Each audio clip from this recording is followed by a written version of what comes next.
Bien, entonces, eh,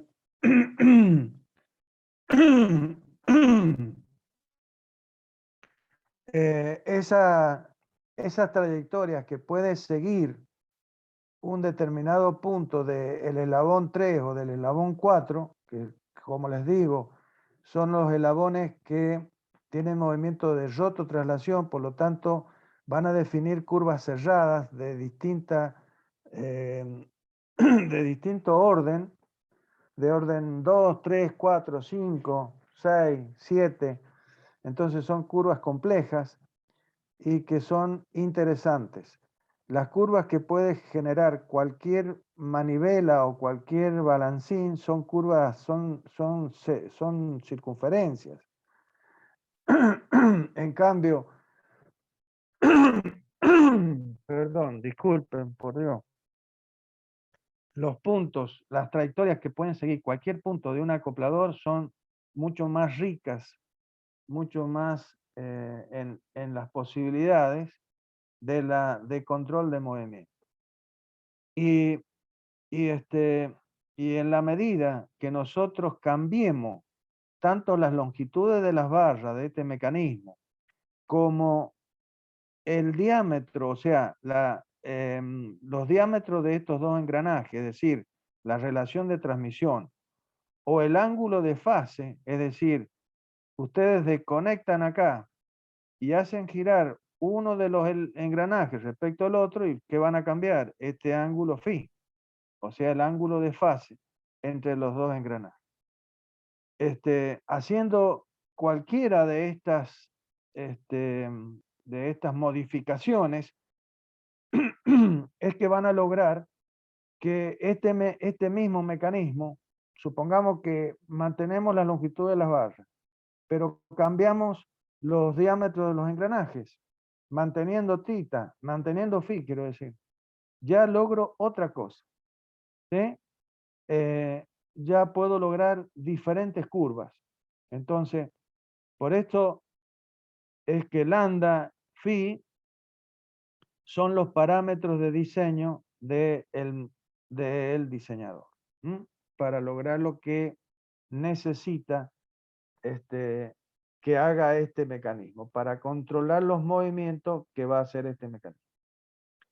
Bien, continuando con los mecanismos de más de 4 barras, tenemos un mecanismo como el de Watts. El mecanismo de Watts, que es uno de los mecanismos que más vamos a utilizar. Nosotros generalmente nos vamos a tratar de manejar con 4 eslabones, pero el mecanismo de 6 también es un mecanismo, y sobre todo el mecanismo de Watt, que resulta de conectar dos mecanismos de cuadrilátero articulado en serie, básicamente, o mejor, para verlo más simplemente, de agregarle una diada al cuadrilátero articulado. O sea que si ustedes tienen este cuadrilátero articulado básico, ahora le agregan donde este es el eslabón balancín de salida, que en vez de ser un eslabón binario, es un eslabón ternario. Solamente para mostrar, yo podría haber hecho que esta junta coincida con esta junta, o sea, que sea este eslabón un eslabón binario en vez de ternario. Es como para complicar un poquito la cosa, pero es lo mismo. ¿Qué es lo que hemos hecho? Hemos agregado esta diada, ¿sí? Donde un extremo de la diada se ha unido al cuadrilátero anterior y el otro extremo del otro vector al bastidor. Entonces, esto, fíjense, conforma, esto es armar los mecanismos, lo que vimos, por grupos estructurales.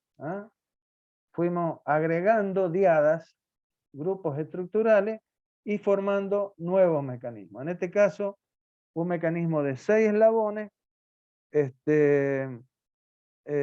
donde cuando en el caso que yo tenga dos mecanismos de cuadrilátero articulado conectados de esta manera, que es en forma de serie,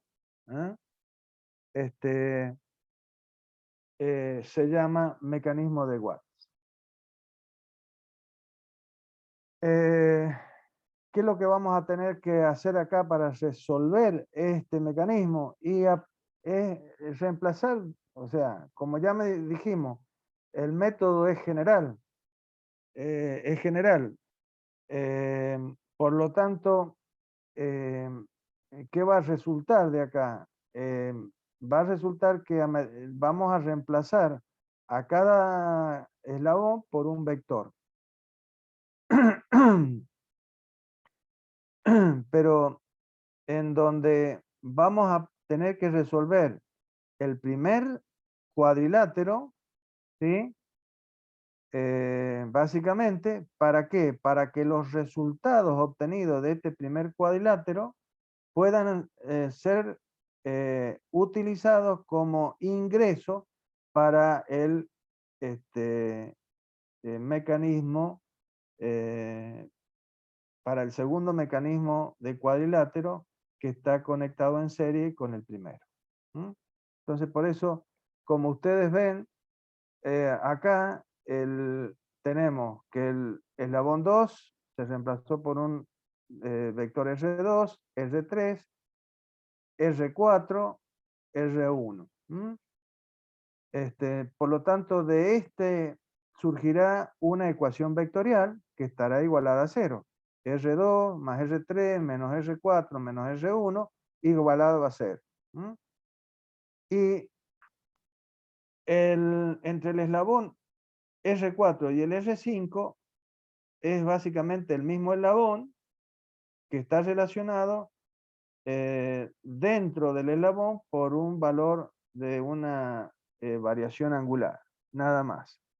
Pero los datos que hemos obtenido resolviendo esta primera ecuación de lazo cerrado van a servir para ingresar en este nuevo mecanismo que va a estar conformado por R5, R6, entonces va a ser R5 más R6 menos R7 menos R8 igualado a 0. Y los datos van a entrar por este eslabón R5.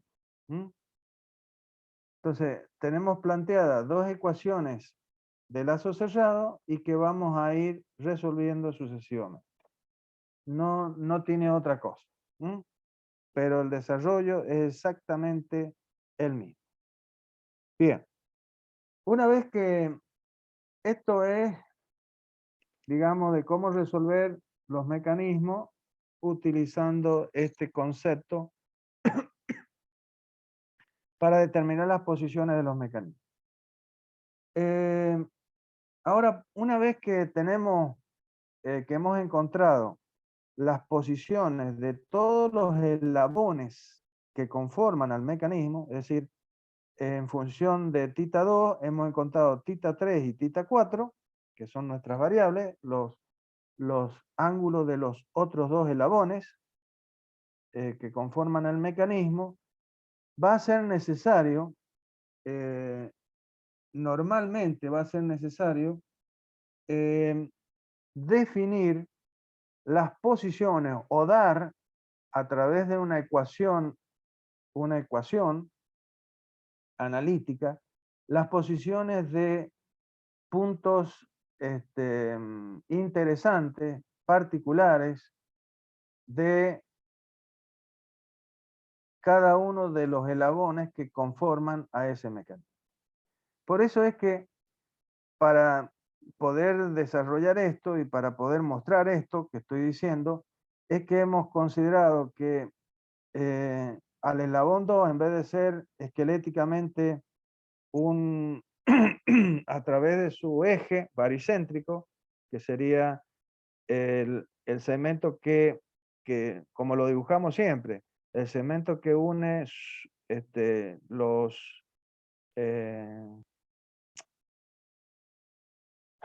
las dos juntas correspondientes o 2 o 4, en vez de representarlo así, lo vamos a representar como un triángulo, una forma triangular. básicamente, donde este punto S es un punto que pertenece a ese eslabón 2 y que yo quiero dar su posición. Lo mismo pasa con el eslabón 3, al cual hemos dado también una forma triangular, y el vértice, el otro vértice de ese triángulo, que es el punto P, lo queremos posicionar, ¿ah? Respecto de un sistema X. Y el eslabón balancín 4 también tenemos un punto U, que es un punto del cual también queremos encontrar su posición, o mejor dicho, la ecuación que define la posición de ese punto en el plano a medida que este mecanismo se está moviendo. ¿Mm? Eso, esos puntos, para que tengan una idea de que tiene importancia poder definir lo que queremos hacer, pueden ser los puntos que definen los centros de gravedad de cada uno de estos eslabones. ¿Por qué? Porque yo podría tener un eslabón acá, un eslabón binario que sea solamente una barrita perfectamente uniforme y que, bueno, que también tenga el material uniformemente distribuido. Entonces el punto centro de gravedad seguro que va a estar en el eje baricéntrico AB y en la mitad del camino, en la mitad de la distancia entre A y B. Lo más probable que sea eso. Pero eso normalmente no va a suceder. Posiblemente tengamos que este eslabón tenga la forma de una T o la forma de este triángulo o cualquier otra forma. Por lo tanto, vamos a tener que determinar su centro de gravedad, que va a ser un punto que seguramente va a estar fuera de este eje varicéntrico. ¿Y para qué vamos a querer encontrar el centro de gravedad de los eslabones? Y porque después hay un tema que se llama cinética de eslabonamiento. Y la cinética de eslabonamiento tiene que ver con la determinación de las fuerzas. Y dentro de las fuerzas están las fuerzas estáticas y las fuerzas dinámicas. Las fuerzas debidas a los movimientos del mismo mecanismo y a la masa del mismo mecanismo. Por lo tanto, estos puntos están sujetos a aceleraciones y, y en ellos está concentrada la masa, por lo tanto ahí estará aplicadas las fuerzas de inercia de ese mecanismo. ¿Ah? Entonces, es necesario poder expresar a través de ecuaciones algebraicas estas posiciones. Bien. Entonces, los puntos, como les acabo de decir, los puntos S, P y U son puntos cualesquiera dentro de los eslabones, como ya dije, los centros de gravedad. Y esos puntos, ¿cómo los vamos a definir a esos puntos dentro de cada mecanismo? Y los vamos a definir a través de ángulos, como el ángulo delta 2, delta 3 y delta 4, que son ángulos que están definidos dentro del mismo eslabón. Es decir, el punto S es un punto que pertenece a este eslabón y yo ¿cómo lo voy a posicionar? Lo voy a posicionar a través de un vector posición, como lo hago con todos los puntos. Entonces, yo voy a tener un vector posición RS O2, RS O2, lo estoy expresando a través de a través de los subíndices que son el final y el principio de este vector. Entonces por eso RSO2, que como O2 es el origen, hemos hecho coincidir el origen del sistema auxiliar, del sistema absoluto, en este pivote fijo, entonces va a ser absoluto y por lo tanto puedo llamarlo directamente RS. Bien.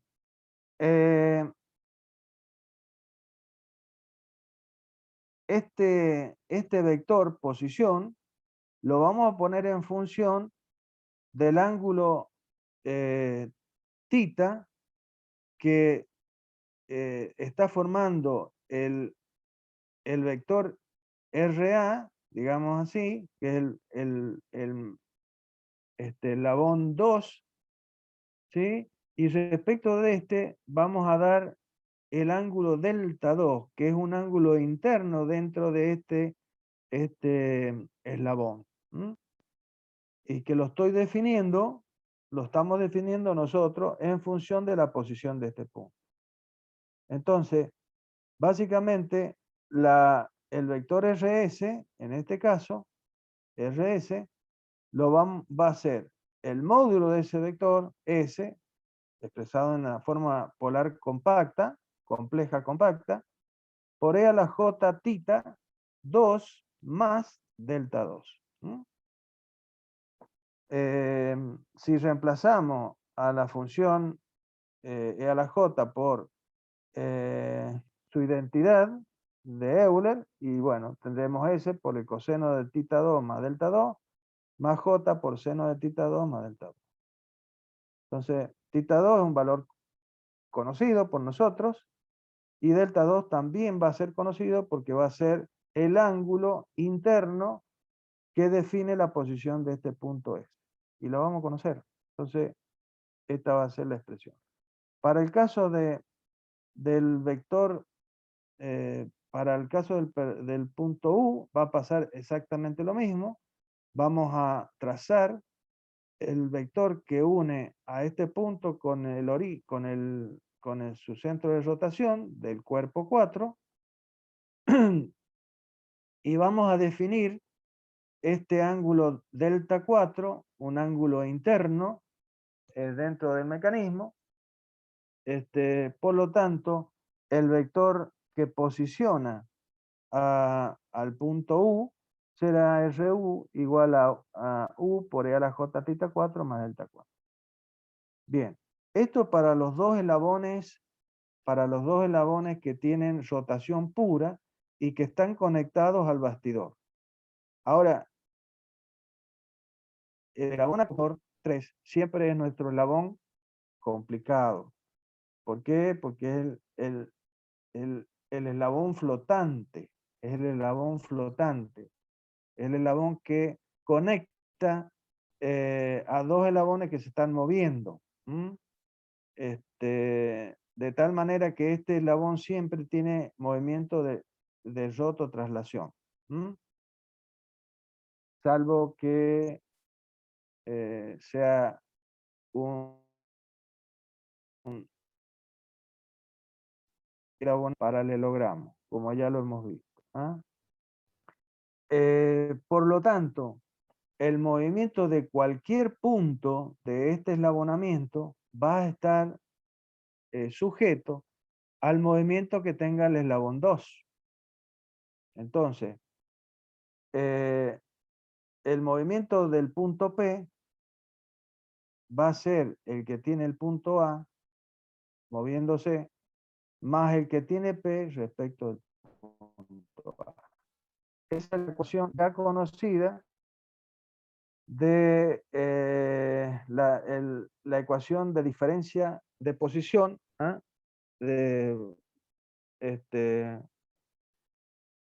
que me va a definir básicamente o la aplicación de lo que hemos dicho, el teorema de Charles, y que lo que se basa el método del movimiento relativo, como hemos dicho. Entonces, vamos a expresar el movimiento de este punto P o la ubicación de este punto P en función de la ubicación de otro punto que elegimos como referencia. En este caso, el punto A, que es un punto también que le pertenece a este eslabón 3.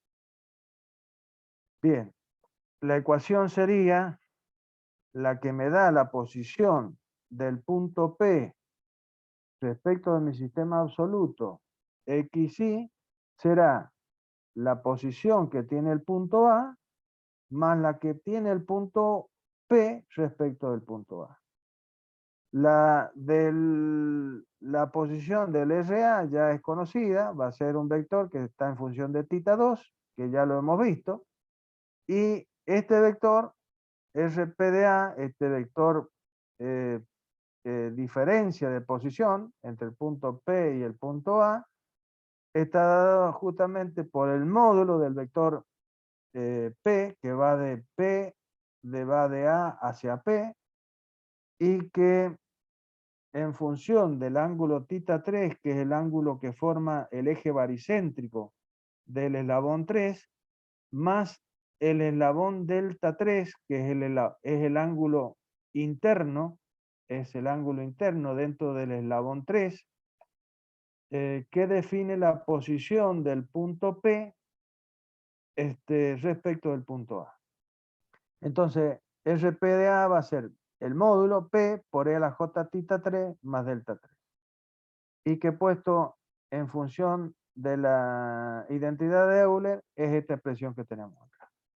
Bueno, entonces, con esto hemos encontrado la forma de definir y de expresar las posiciones de cualquier punto que perteneciente a cualquiera de los eslabones del mecanismo y expresarlo a través de una ecuación algebraica, la cual yo puedo introducir, como todas las otras ecuaciones que hemos estado viendo, en un programa, y ese programa resolverme todas estas,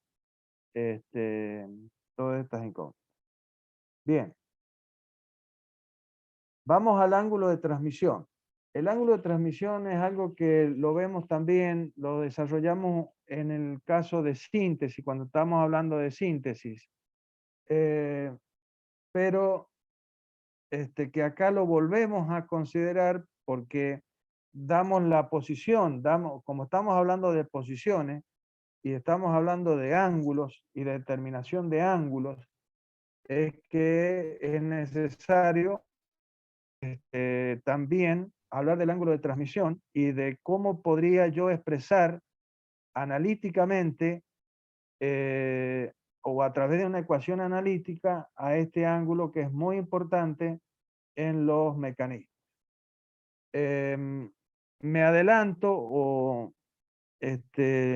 lo trato ya al tema de ángulo de transmisión, que vuelvo a repetir, es algo que se analiza en síntesis como, como el hecho de que el ángulo de transmisión es una medida básicamente de la calidad de transmisión de una fuerza o de una velocidad en una junta. Por eso la importancia del ángulo de transmisión. Y también es una medida de la calidad del mecanismo, porque si yo a través de una síntesis logro obtener la longitud de las barras de un mecanismo que puedo articular, la primera idea, eh, un primer análisis rápido sin llegar a hacer ningún análisis profundo,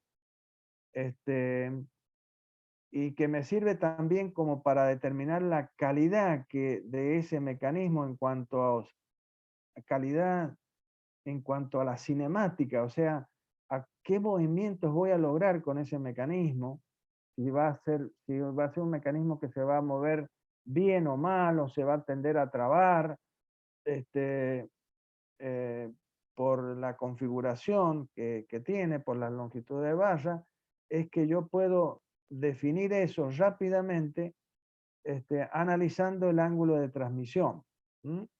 Que eso se analiza rápidamente si uno hace un pequeño modelo del mecanismo, o sea, corta las longitudes de las barras o introduce esos valores de longitudes en un programa y que le permita que ese mecanismo se pueda mover en 360 grados. O sea, la manivela de entrada la hago girar 360 grados y eso me da los valores del ángulo de transmisión. ¿Qué es lo que es finalmente el ángulo de transmisión mu? Es el ángulo formado entre el eslabón de salida, que es el balancín, para este cuadrilátero articulado que tenemos dibujado en el inferior de la pantalla, es el ángulo que forma el ángulo de salida o balancín 4 y el ángulo y el eslabón acoplador 3. Entonces, el ángulo que se forma entre estos dos eslabones, ese es el ángulo de transmisión. Y se lo define en forma general como el valor absoluto del ángulo agudo del par de ángulos que se forma en la intersección de estos dos eslabones. ¿Ah? Estamos hablando del ángulo agudo, o sea, es el ángulo más pequeño de los dos ángulos que se forman en la intersección. O sea, acá vamos a tener o este ángulo o este ángulo. Este sería el ángulo agudo y este sería el ángulo obtuso, si mal no recuerdo, de la geometría euclidiana, ¿ah? La que hemos visto en la escuela secundaria, primaria. Entonces, vuelvo a repetir, el ángulo de transmisión se lo define como el valor absoluto del ángulo agudo del par de ángulos que se definen en la intersección de los dos eslabones. Y ese, como no puede ser de otra manera, va a ser un ángulo que va a variar continuamente a medida que se mueve el mecanismo entre un valor máximo y un valor mínimo. Perdón. Y por lo que vamos a ver ahora, es una medida de la calidad de transmisión de una fuerza o de una velocidad en la junta correspondiente, o sea, en la junta entre esos dos eslabones, acoplador y balancín de salida. Bien, ahí lo estamos viendo, rápidamente lo vemos, después lo podemos repasar otra vez cuando veamos síntesis, pero fíjense lo que estoy diciendo. Yo cuando voy a transmitir un movimiento, yo voy a ingresar por la barra 2, ¿sí? Con un motor. Ese motor va a generar una cupla, ¿sí? Sobre el eslabón 2. Esa cupla yo la puedo descomponer en una fuerza, porque una cupla es fuerza por distancia. ¿Ah? Entonces la puedo descomponer en una fuerza que va a estar aplicada en la junta C, ¿m? Que es la junta de articulación entre el eslabón 2 y el eslabón 3. Suponiendo que estos dos eslabones, 2 y 3, estén a 90 grados, cosa que, suponiendo, digamos así, toda la fuerza se va a transmitir a lo largo de este eslabón, ¿hasta dónde? Hasta la junta D. Si no fuese así, o sea, la fuerza siempre va a ser una fuerza que va a estar perpendicular, o sea, la fuerza que surge de la descomposición de esta cupla es una fuerza que está perpendicular a este eslabón. Entonces, va a tener una dirección. Entonces, si el ángulo entre estos dos eslabones no es 90 grados, la fuerza de la fuerza total, la que voy a transmitir a lo largo de este eslabón, es la que me permite la transmisibilidad, que es el hecho de la proyección de esa fuerza sobre la dirección de este eslabón. Esa fuerza es esta F34, es la fuerza que 3 le hace a 4. Entonces, ahora, de la misma manera que acabo de decir acá, va a pasar en esta junta. De esta fuerza 3-4 que estamos transmitiendo desde C hacia D, no toda va a pasar al eslabón 4. No toda va a pasar al eslabón 4. Si este eslabón, estos dos eslabones estuvieran a 90 grados, entonces toda la 3-4 se utilizaría en mover al eslabón 4. Pero eso no es verdad, porque la que realmente va a mover al eslabón 4 es la proyección, es la parte, el porcentaje de esta fuerza que está en la dirección perpendicular a este eslabón.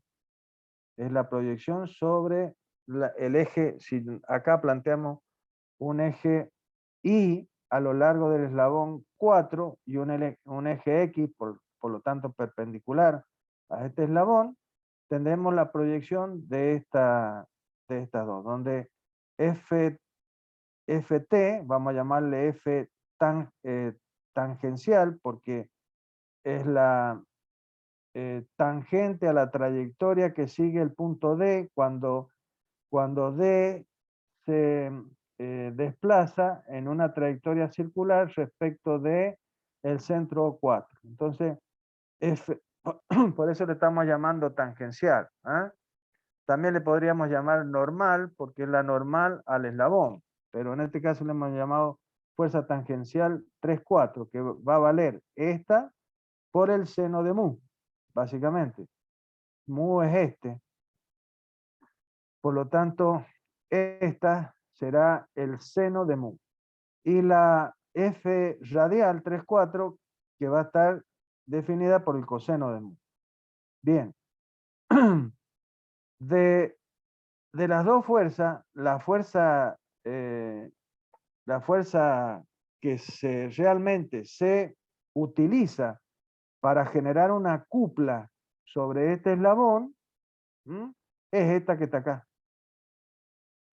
Y esta que está en la dirección del eslabón es una componente indeseada, porque yo no la... obligatoriamente tiene que existir, no hay otra, pero que no es deseada. ¿Por qué? Porque esta fuerza, ¿qué es lo que hace esta fuerza, esta componente? Actúa directamente en la dirección del eslabón, o sea, actúa sobre las juntas, aumentando, ¿qué cosa?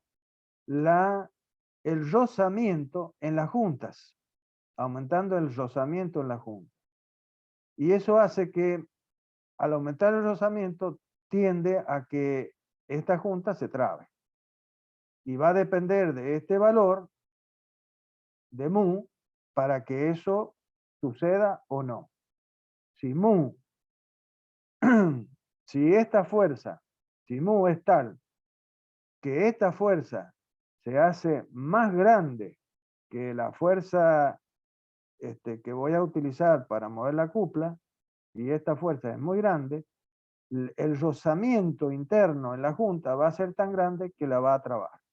Por lo tanto, eso, en eso encierra el valor que pueda adquirir mu, el ángulo de transmisión, a lo largo de todas las posiciones que va a adquirir este mecanismo cuando este eslabón de entrada haga un giro de 360 grados.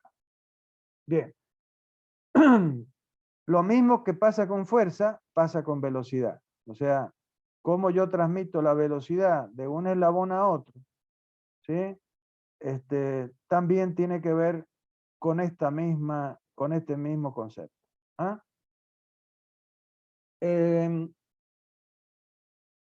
Les vuelvo a repetir, ya lo repasamos un poquito más cuando estemos en síntesis. De cualquier manera, este ángulo de transmisión que estamos definiéndolo simplemente para el caso de un mecanismo simple de cuadrilátero articulado, donde vamos a tener un ángulo de transmisión entre un único eslabón acoplador y un eslabón de salida, lo podríamos generalizar para cualquier junta en un mecanismo de más de 4 eslabones. Entonces, nosotros siempre vamos a tener entre dos eslabones, uno acoplador y uno de salida, vamos a tener un ángulo de transmisión, como en el caso del mecanismo de 5 eslabones que habíamos visto anteriormente, que ahí vamos a tener no un ángulo, vamos a tener dos ángulos de transmisión, que es el ángulo que forma cada uno de, en este caso, vuelvo para atrás, yo aquí tendría un ángulo de transmisión entre este eslabón acoplador y este de salida para esta junta. Y en el caso que me venga acá, yo voy a tener otro ángulo de transmisión entre este eslabón acoplador ahora y este eslabón de salida. Entonces, como ustedes ven, yo voy a poder generalizar el concepto de ángulo de transmisión. Básicamente. Por lo tanto, el ángulo, un mecanismo de más de 4 eslabones va a tener más de un ángulo de transmisión. Va a ser el ángulo entre un eslabón de salida y el acoplador que lo impulsa. Ahora, como ya hemos expresado a través de ecuaciones algebraicas los valores de estos ángulos, de los ángulos correspondientes a cada eslabón, o sea, tita 3, tita 4, es que podríamos definir fácilmente y algebraicamente el valor del ángulo de transmisión.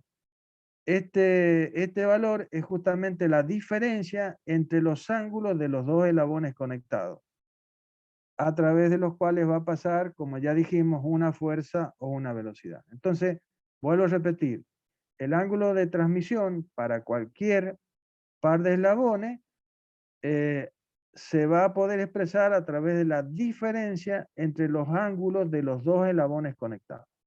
Por eso es que tenemos ahí la ecuación de que tita de transmisión, o tita de transmisión, el ángulo de transmisión, es la diferencia entre el ángulo tita 3 y el ángulo tita 4. Es decir, entre el ángulo tita 3 que forma este eslabón 3 con X y este eslabón 4 forma un ángulo tita 4, la diferencia entre esos dos ángulos es el ángulo de transmisión. Y que hemos dicho es el módulo de esa diferencia. Y que es el ángulo agudo, que es el menor ángulo que se forma de los dos ángulos que se forman en esa intersección entre esos dos eslabones. De tal manera que si por alguna razón esta diferencia da mayor que 90 grados, ¿sí? Mayor de 90 grados, es que se fuerza a que el ángulo de transmisión sea el menor. Por lo tanto, para encontrar el ángulo de transmisión, se va a hacer la diferencia de pi, que es 180, menos el ángulo de transmisión, tal que este sea siempre un ángulo agudo. Básicamente. Bien, esto es por convención, nada más. Pero, como ustedes ven, ustedes ya han podido expresar a tita 3 a través de una ecuación algebraica y a tita 4 a través de una ecuación algebraica. Por lo tanto, el ángulo tita de transmisión puede obtenerse a través de la diferencia de esas ecuaciones expresadas dentro de un programa que va a calcular esta diferencia.